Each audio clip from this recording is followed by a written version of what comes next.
বাংলাতে একটা বাণী আছে, যেটা দেখা যায় সর্বদা ঘটে না, দেখার বাইরে যেটা ঘটে সেটাও আবার মিথ্যা না। তো আজ নাসিক টিসিএস ঘটনায় ঠিক এরকম দিকেই আজ মোড় নিয়েছে। যেভাবে গদি মিডিয়া, মেন স্ট্রিম মিডিয়া কেসটাকে বানিয়েছে, যেভাবে ঘটনাটিকে বানানো হচ্ছে, যেভাবে ঘটনাটির মধ্যে পলিটিক্স অ্যাড করা হচ্ছে, সেটা তো আজ বলার বাইরে। সেই টিসিএস এর নাসিকের কেসটাকেই আজ আমরা বুঝবো। আর শুধু এই গদি মিডিয়ার মতো ভাষণবাজি করবো না, সত্যিকারই ফ্যাক্ট চেক করব, তারপরে আপনারা নিজেরাই বিচার করবেন যে কোনটা সঠিক কোনটা ভুল। So let's back to the story. তো মেন যে ঘটনাটা হয় সেটা হচ্ছে একটা 23 বছরের মহিলাকে নিয়ে। আর দানিশ শেখ নামের একটা লোক আছে, যে কিনা এই মহিলাটিকে ফেক বিয়ের প্রমিস করে তার সাথে শারীরিক সম্পর্ক বানায়। আর এটাকে নিয়েই main case as per the FIR. কিন্তু আসলে যে ঘটনাটি হচ্ছে না, এই যে মহিলাটা আছে এই অলরেডি দানিশ শেখের সঙ্গে মিলিত। আসলে এরা 2022-এ একসঙ্গে কলেজে পড়তো। তখন তাদের বয়স ছিল 19 এবং 6 মান্থ ফ্রেন্ডশিপের পরে তারা রিলেশনশিপেও চলে গিয়েছিল। আর একবার কি হয়েছিল, যে দানেশ আছে না, এই মহিলাটিকে পাহাড়ের মধ্যে ঘুরতেও নিয়ে যায়, সেখানে গিয়ে তাদের কিসিং এবং আলাদা ইন্টিমেন্টেশন হয়। এবং সেখানে এই দানেশ যে আছে সে এই মেয়েটিকে ডাইরেক্ট বিয়ের প্রস্তাবও দেয়, কিন্তু এই মেয়েটি সরাসরি সেখানে রিজেক্ট করে দেয় দানেশের প্রস্তাবটিকে। তারপর 1 বছর পর এই যে মহিলাটি আছে বিসিএস কমপ্লিট করে, আর এই দানেশ যে আছে সে অলরেডি টিসিএস এ কাজ করছিল। আর এই দানেশই যে আছে সে এই মহিলাটাকে ফোর্স করে যে তুমি এক কাজ করো, টিসিএস এ জয়েন করে নাও। আর এই যে টিসিএস এ জয়েন পর থেকেই তাদের যে আবার এই উঠা বসা, একই কোম্পানিতে কাজ, যেহেতু একই ব্রাঞ্চ, তাই উঠা বসা প্রায় কম বেশি লেগেই থাকে। কাট টু 2026, এই যে মহিলা আছে এই দানেশ শেখ আর তৌফিক আক্তার আর নিদা খান, এই তিনজনের উপর কেস করে। এবার এই যে আমি সমস্ত ডিটেলসগুলো বললাম, এটা ইচ্ছা করলে মেন স্ট্রিম মিডিয়াও ডিটেলস অ্যানালিসিস করে বলতে পারতো, কিন্তু না, তাদের তো চাই টিআরপি, না ভাড়বে যাক সত্যতা। যেমনটা ঠিক সুশান্ত সিং রাজপুতের ক্ষেত্রে হয়েছিল। রেহা চক্রবর্তী, যাকে কিনা সমস্ত দিক থেকে অ্যালাইট করে যে না সুশান্ত সিং এর খুন এই করেছিল, এই মেন দায়ী, ঠিক এইরকমই আজকের দিনে এই কেসটিতে নিদা খানকে সম্পূর্ণভাবে দোষী করা হচ্ছে উইদাউট এনি ফ্যাক্ট চেক। না কোনো সম্পূর্ণভাবে ডিটেলস আছে মিডিয়ার কাছে, সম্পূর্ণভাবে একজনকে শুধুমাত্র দোষী বানানো হচ্ছে। পরে গিয়ে নাসিক পুলিশ একটা এসআইটি বসায়, আর এই এসআইটির রিপোর্টে এটা পাবলিশ করে যে যে মহিলাটি আছে না, এর সাথে দানেশ দেখি ফেক বিয়ের প্রমিস করে ইন্টিমেট হয়। এবং এই যে মহিলাটি আছে সে পরে গিয়ে জানতে পারে যে দানেশ অলরেডি একজন বিবাহিত পুরুষ এবং তার অলরেডি দুটো বাচ্চা আছে। তো এত কিছু যখন কোম্পানিতে হচ্ছিল, তো একে তো টিসিএস এর নামও খারাপ হয়েছিল।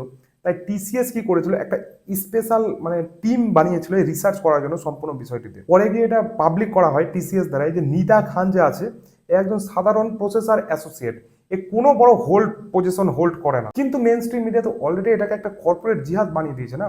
মেন স্ট্রিম মিডিয়া তো এটা দেখাচ্ছে যে কিভাবে একটা এইচআর এই সমস্ত কিছু কাজ করতে পারে। যারা লয়ার রয়েছে যে অ্যাকিউজ পার্সেন্টের, মানে রেজা, তৌসিফ, এদের যারা উকিল যেমন রাহুল দাস কেজওয়াল, তারপরে আছে যে বাবা সাইয়াদ, তারা অলরেডি বলছে যে কেসটা আছে এটাকে সম্পূর্ণভাবে পলিসাইজ করা হচ্ছে, ফালতু হিন্দু মুসলিমের টেনশন জড়ানো হচ্ছে, প্রপোগান্ডা ছড়ানো হচ্ছে। তাদের কথায় যে এখন যে যাদেরকে দোষারোপ করা হচ্ছে না, তাদের ব্যাপারে তো কোনো প্রমাণই পাওয়া যায়নি। ইনফ্যাক্ট তারা অলরেডি ফ্রেন্ড ছিল এই অফিসে 3 বছর ধরে। আর রিসেন্ট ডেটা ওয়াইজ এটাও পাওয়া যায় যে তারা যে কোনো উৎসব একসাথে পালন করতো। রিসেন্টলি ক্রিসমাসও তারা একসাথে সেলিব্রেট করে। আর এখনকার নিউজ ওয়াইজ আর এই যে নিদা খান আছে এ কোথাও পালায়নি, এ যেহেতু প্রেগনেন্ট আছে তাই একজন রিলেটিভস এর বাড়ি গিয়েছিল তার, কিন্তু পুলিশ তাকে এই অবস্থায় কেস্টাডিতে নেয়। এই যে নিদা খান আছে না, এর কিন্তু অলরেডি বেল হওয়া উচিত, যেহেতু সে প্রেগনেন্ট অ্যান্টিসিপেটরি ল ওয়াইজ। এ তো গেল সমস্ত কেসের উপর। এগুলো সমস্ত যে কিছু আমি বললাম সেগুলো হচ্ছে আনঅফিসিয়াল ডেটা। পরে হয়তো আরো অফিসিয়াল ডেটা আসবে, সেগুলো নিয়ে আমরা আরো এই টপিক নিয়ে ভিডিও বানাবো। কিন্তু এবার আমি কিছু কথা বলি, যেভাবে নাসিক পুলিশ এই কেসটার পিছনে পড়ে রয়েছে, যেভাবে হিন্দু পরিষদ এই কেসটার পিছনে পড়ে রয়েছে, আরএসএস যেভাবে পড়ে রয়েছে, মিডিয়া যেভাবে আজকের দিনে হেডলাইন বানাচ্ছে, এটা তো নো ডাউট যে অপরাধী আছে সে তো ধরা পড়বেই, শাস্তিও হবে। কিন্তু আমার কোয়েশ্চেন এখানে এই যে যদি সরকার এইরকমই জোর সমস্ত রেপ হ্যারাসমেন্ট কেসে দিত, যদি সরকার এরকমই গুরুত্ব দিত, তাহলে আমাদের দেশ আজ safest country in the world হতো ওমেন সিকিউরিটির দিক থেকে। কিন্তু বিলকিস বানোর কেসে কি আমি এই ব্যাপারটা বলতে পারবো? মুন্নাও, হাতরাজ, কথাও, আসারাম বাপু, বাবা রাম রহিম সিং, অঙ্কিতা ভান্ডারী, এই সমস্ত কেসে আমরা এরকম বলতে পারতাম যে পুলিশ, হিন্দু পরিষদ, এরা সবাই এই সমস্ত কেসকে কখনো যেতে দেয় না। লোকজন থরথর ভয়ে কাঁপে এরকম কেস দেখে। কিন্তু না, এখানে মানে এই দেশে এখানে আলাদাই হতে থাকে, চলতে থাকে। এখানে ধর্মের নামে লোকজন বিভাজিত হয়ে যায়, ধর্ষণকারীরা পলিটিক্যাল পার্টি জয়েন করে, আর ন্যায় বিচারের আশায় তো লোকজন মরতেই থাকে। এমনটা হয় কেন? হয় কেন এমনটা যে ধর্ষণকারীরা আজ সংসদে বসে আছে, আমরা তাদেরকে মালা পরাচ্ছি, ভগবান সমান সম্মান করছি, আর এখন তো ইন্টারন্যাশনাল এপস্টিন ফাইলেও আমাদের নাম আসছে। আর এই সমস্ত জিনিস যখন আমরা করি না, তখন তো কিছু ভাবি না, আর করার পর ভাবি যে হায় হায় হায়, আজ আমাদের দেশ কোথায় চলে গেল, কি অবস্থা আমাদের দেশের। হয়তো সুশান্ত সিং রাজপুত, আরিয়ান খান কেস, আরজি করের কেস, এগুলা হওয়ার পর হয়তো আমরা কিছুটা শিখেছি, কিন্তু না, আজ তো আমরা যেখানকার সেখানেই পড়ে রয়েছি। মনে আছে সুশান্ত সিং রাজপুতের সময় কিভাবে মিডিয়া কাভারেজ করছিল যে সুশান্ত সিং রাজপুত হয়তো আন্ডারওয়ার্ল্ডের সাথে যুক্ত আছে। তারপর আরিয়ান খান কেসে কিভাবে আরিয়ান খানকে একদম ড্রাগস ডিলার বানা দেওয়া হয়, সিন্ডিকেট চালায় হয়তো।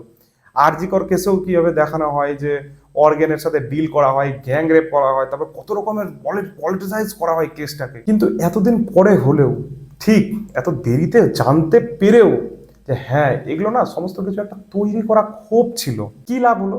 আরে লাভ আমাদের হলো না, লাভ এই নেতাদের হলো। ধ্যান পরিবর্তন করানো হলো, অন্য যেগুলো সিরিয়াস কেস ছিল সেগুলোকে আরো মাসের পর মাস ঝুলানো হলো। কিন্তু আমার কোয়েশ্চেন এখানে যে অন্য কেসগুলোর কি?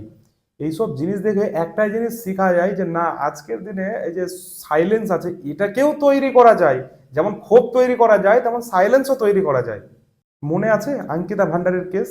আজ প্রায় 4 বছর হতে চললো। কেন সেখানে বিজেপির সিনিয়র লিডারের ছেলে মেরেছে, তাই কি আজ আমরা এগুলো ভুলে গেছি? তার বাবা মা এখনো ছুটে চলেছে ন্যায় পাওয়ার জন্য। কিভাবে সাইলেন্স তৈরি করা হয়েছে এই কেসটাতে দেখুন। লোকজন তো আজ আওয়াজও ওঠানো বন্ধ করে দিয়েছে এই কেসটার জন্য। কি এমন দোষ ছিল? শুধুমাত্র ভিআইপি সার্ভিসই তো দিচ্ছিল না, তাও আবার কাকে? বিজেপির নেতার ছেলেকে। তো এখানে হিন্দু পরিষদ কেন আসছে না বাঁচাতে? কেন এসআইটি তৈরি করা হচ্ছে না? মিডিয়াতে তো কোনো আওয়াজই নাই এই ব্যাপারে। মণিপুরে মহিলাদেরকে তো ন্যাংটো করে প্রেডও করানো হয়, যেটা রেকর্ডেড ভিডিও অলরেডি আমাদের আছে, কিন্তু কোনো ন্যায় বিচার নেই এই ব্যাপারে। সেখানেও কোনো হিন্দু পরিষদ নাই। আরে হিন্দু পরিষদ করবেও বা কি? আরে মণিপুর হয় অনেক দূরে, সেখানে তো হিন্দু পরিষদ হয়তো পৌঁছাতেও পারছে না। মনে আছে হাতেরাস গ্যাং রেপের কথা? আর রাত 9টার সময় চিতার মধ্যে কিভাবে আগুন জ্বালানো হয়? কেন সেখানে তো কোনো ধর্ম নিয়ে আওয়াজ ওঠে না? কেন সেখানে কোনো ধর্ম নষ্ট হয় না? তবে আজ প্রায় 5 বছর হয়ে গেল, কোনো শব্দ নাই, নিঃশব্দ। বাপ মাকে তালা বন্ধ করে আটকানো হয়েছিল, কোনো পুলিশ নিজে থেকে 9টার সময় চিতাতে আগুন ধরিয়েছে, কোনো পোস্টমার্টম নাই, কোনো রিপোর্ট নাই। যদি আমি জিজ্ঞাসা করি না আপনাকে যে কে মেরেছিল, কোথায় আছে, কোথায় গেল, আপনারও মুখ থেকে শুধু এই নিঃশব্দই বের হবে। মনে আছে উন্নাও রেপ কেসের কথা? কিভাবে একটা 17 বছরের মাইনর মেয়েকে ব্রুটালি রেপ করে মারা হয়। আর এই রেপ করার পর যার পরিবার যখন ন্যায়ের পিছনে ছুটে, তার আধা পরিবারকে তো প্রায় মেরেই ফেলা হয়, তার বাবা তো জেলে পচে মারা যায়।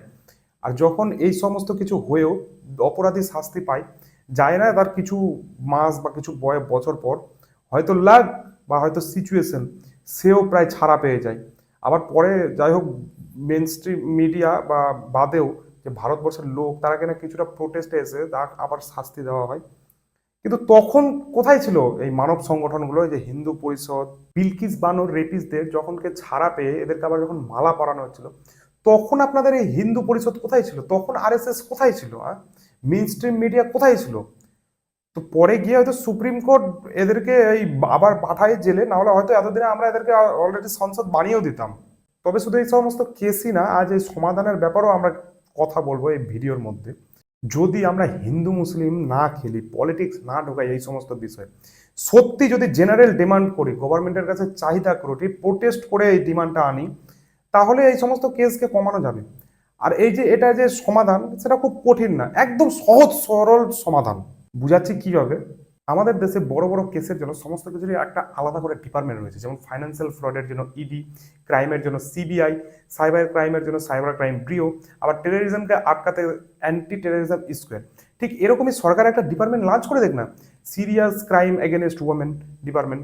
সত্যি বলতে আমাদের দেশে যত কেস আছে না এইসব রেপ হ্যারাসমেন্ট কেস নিয়ে, সত্যি বলতে পৃথিবীর যে কোনো ফোর্সই পারবে না এগুলোকে সলভ করতে। কিন্তু যতটা হয় ততটা তো কমাতে পারবে।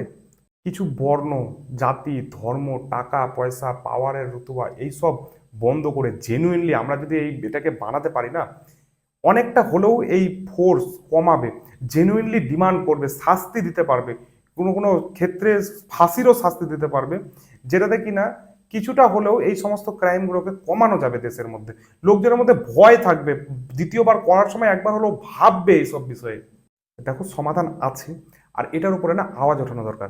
এই যে ধর্ষণ, এরকম সিরিয়াস টপিকে পলিটিক্স বন্ধ করে জেনুইনলি একটু ভাবা দরকার, একটু প্রোটেস্ট করা দরকার এই সমস্ত বিষয়ে।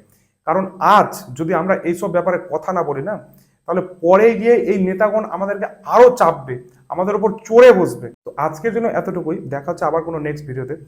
তো ততক্ষণকার জন্য ভালো থাকুন, সুস্থ থাকুন, আর আওয়াজ ওঠান, কারণ এই ছোট্ট ছোট্ট আওয়াজই একসময় গিয়ে সমাজে বড় পরিবর্তন আনতে পারে।